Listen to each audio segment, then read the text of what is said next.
Brightcliffe, a place where terminally ill teenagers can transition on their own terms. Yeah.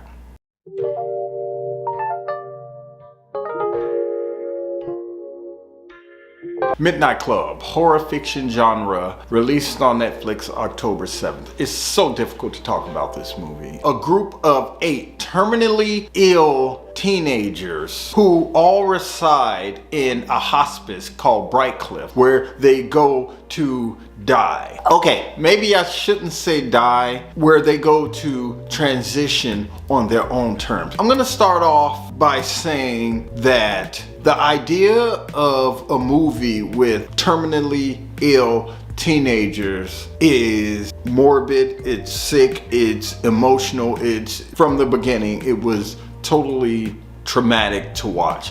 I shit you not. By the end of episode 1, the very end of episode 1, I was already in tears. I was just like, I don't even know if I'm going to continue watching this. It says horror fiction genre, but in my opinion, there was very little horror. You know, it was horror, but it was more like nonfiction. In my opinion, it was more like nonfiction horror. Okay, so this group of 8 kids at this hospice meet at midnight in the basement. Actually, it's not the basement, it was below the basement, because the basement was the morgue, but they actually find a secret button on the elevator which allows them to go to a floor below the basement. They light a fire, they sit down there, they drink, they bond, and they tell each other horror stories. As there were a lot of teenagers introduced, I won't talk about all of the teenagers. I'm going to talk about the 2 that were the most impactful. First, there was Amon Benson, who played Alanka. Pretty young girl, did a very, very good job with a very, very difficult role. I mean, all of them had very, very difficult roles, so I will give credit to each of the characters in this movie because all of them did an amazing job and all of their stories were very, very touching. Alanka is a promising young high schooler who finds out that she has thyroid cancer 9 months before her 18th birthday. She is actually and they made a point of mentioning this, she was number 2 in the entire school, which made her the salutatorian. She was number 2, right behind the valedictorian. I think I was 800 out of a class of 900. Sorry, underachiever. Alanka seemed like the absolute center of this movie and carried a huge responsibility as far as her role in the movie. She was new to Brightcliffe, but she did bring a spirit that seemed to be missing before she actually got there. That she had thyroid cancer. She began researching and she ran upon the hospice, which is Brightcliffe, and she actually read an article about a former patient who had the exact same disease that she had, went to Brightcliffe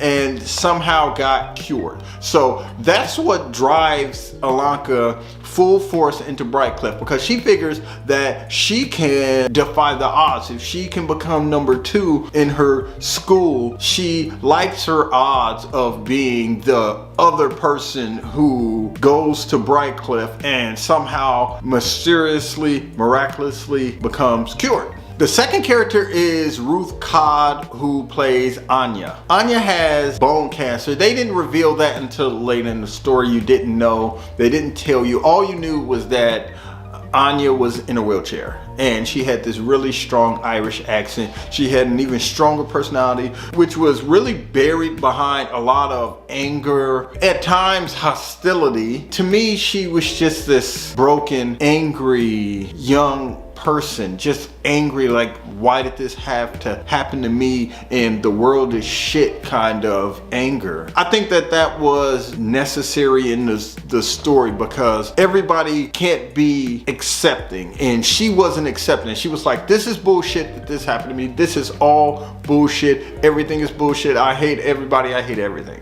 She wanted to be a dancer. She was an amputee. That just kind of shows you how dramatic this movie was. It was traumatic. I was completely affected while watching this movie. Me being a parent and has dealt with sickness in my family, it made this movie a lot less about the horror. There were glimpses of horror. In the beginning, of course, it was suspenseful and you waited through this entire movie for this horror, but I just felt a lot more sadness watching this movie than actual horror. I think the horror that was in the movie was, in a lot of ways, in my opinion anyway, seemed to illustrate the death that was upon them, as opposed to true horror where they're ghouls. Yeah, they're images, they're all these things, but somehow I think that all of the horror that they did present individually for all of these characters,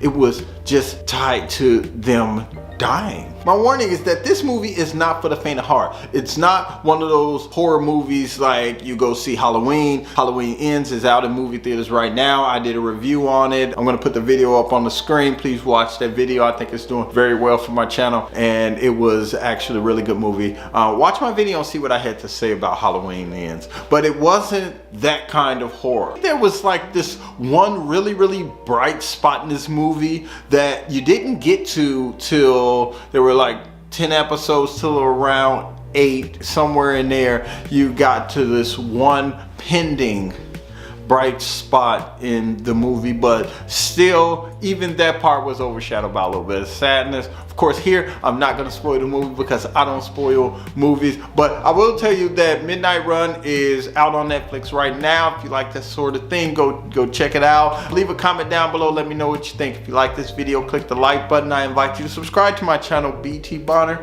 I want to thank you for watching, and I'll see you in the ticket line. Peace, man.